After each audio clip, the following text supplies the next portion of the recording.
Today we'll be looking at 3 reasons why we must guard our heart.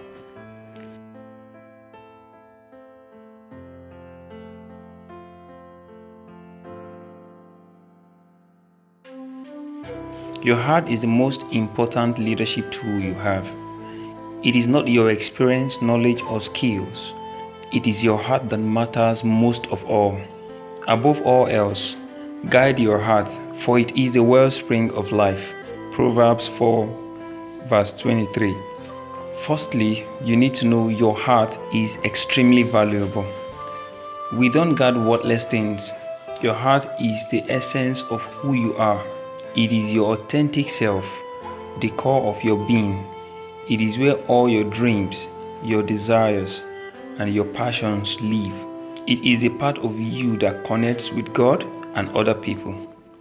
Just like your physical body, if your heart, your spiritual heart dies, your leadership dies. This is why Solomon says, above all else, he doesn't say if you get around to it or it would be nice if. No, he said make it your top priority. Secondly, know your heart is the source of everything you do. King Solomon says it is the wellspring of life. In other words, it is the source of everything else in your life. Your heart overflows into thoughts, words, and actions. If your heart is unhealthy, it has an impact on everything else. It threatens your family, your friends, your ministry, your career, and indeed your legacy. It is therefore imperative that you guide it at all costs from toxic materials.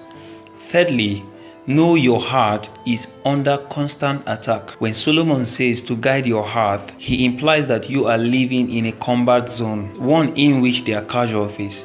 Many of us are oblivious to the reality of this war. We have an enemy who is bent on our destruction. He not only opposes God, but he opposes everything that is aligned with God, including us. The enemy uses all kinds of weapons to attack our heart. For me, this attack often comes in the form of circumstances that leads to disappointment, discouragement, or even disillusionment. In this situation, I am tempted to quit, to walk off the field and surrender. But always do remember that God has everything sorted out in His plan.